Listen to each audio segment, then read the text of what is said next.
En dehors de l'hostilité qu'il avait dehors, il avait l'hostilité dedans.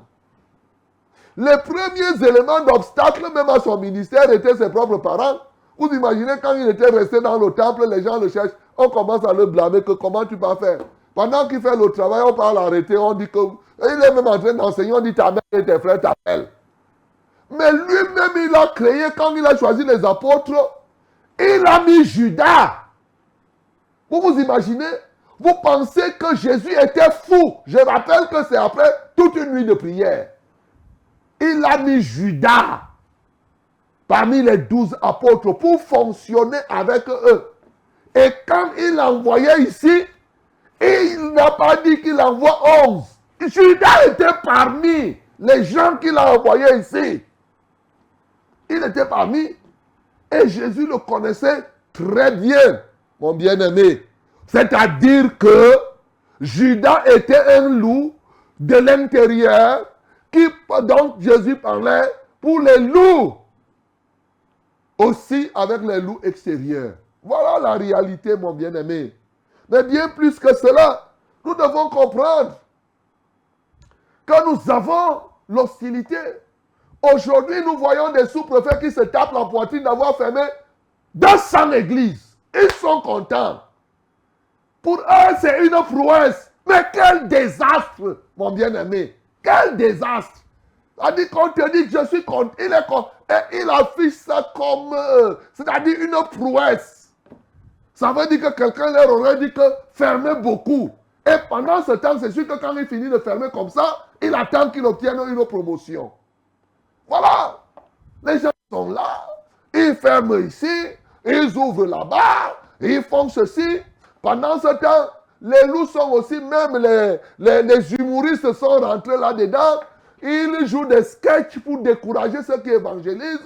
Les gens sont là pour dire non, les bandits s'infiltrent, les gens font des exactions, on escroque les gens. Tout est mis en œuvre pour que tu ne portes pas des fruits. Tout ça, c'est les loups qui sont là. Bien-aimé, ce matin, c'est exprès que je t'ai amené à lire Ésaïe 45. J'ai lu, je n'ai pas donné. Mais sache que j'ai lu Ésaïe 45. Si tu vois Ésaïe chapitre 45, à partir du verset même, tu peux même lire tout ça. Mais à partir du verset, au verset 7 précisément, c'est là où il dit que c'est moi, je forme, je suis Dieu. Il n'y en a point d'autre. C'est moi-même qui ai créé, formé la lumière et j'ai créé les ténèbres. C'est moi Dieu. Ce n'est pas le diable qui a créé les ténèbres. Ce n'est pas lui. Ce n'est pas lui. Bien-aimé, c'est ça la vérité. Il dit que c'est lui Dieu. C'est moi qui crée la prospérité et j'apporte l'adversité. Oui. C'est ce qu'on a lu, mon bien-aimé. Comme il faut croire. Donc toutes ces oppositions-là, hey, c'est Dieu qui permet. Et il veut, c'est ça que Jésus était en train de dire que les loups là, vous croyez que les loups là sont venus d'eux-mêmes? Dieu crée cela. Dieu permet ces choses-là pour savoir ceux qui sont. Je n'ai même pas, tu n'as même pas besoin de savoir pourquoi. Je n'ai même pas besoin de t'expliquer pourquoi. Je te dis que Dieu crée ça. Même si j'ai des raisons. Chacun peut se faire des raisons. Mais Dieu lui dit que c'est lui. Comme c'est lui qui crée, on dit d'accord. Il a créé les loups. Il a créé de l'autre côté les brebis. Les loups doivent faire. J'ai souvent dit ici que le diable lui fait son travail. Mais toi, fais ta part. Ne passe pas ton temps à faire autre chose. Donc, mon bien-aimé, et d'ailleurs, il y a un verset, un chef-d'œuvre qu'il nous donne encore convenablement. Mon bien-aimé, il nous donne ça dans Osée. Regardez ce que la Bible nous dit dans Osée, chapitre 2, le verset 16 et 17. Il dit, c'est pourquoi voici, je veux la tirer et la conduire au désert. Hey! Le diable transporta même Jésus dans le désert. Ici, il dit, je vais conduire. Là, ici, il prend à la place parce que c'était la femme. Donc, ici, on prend l'église du Seigneur. Je vais la conduire au désert et et je parlerai à son cœur. Regarde le verset 17. Là, c'est-à-dire que dans le désert, je lui donnerai ses vignes. Ouh.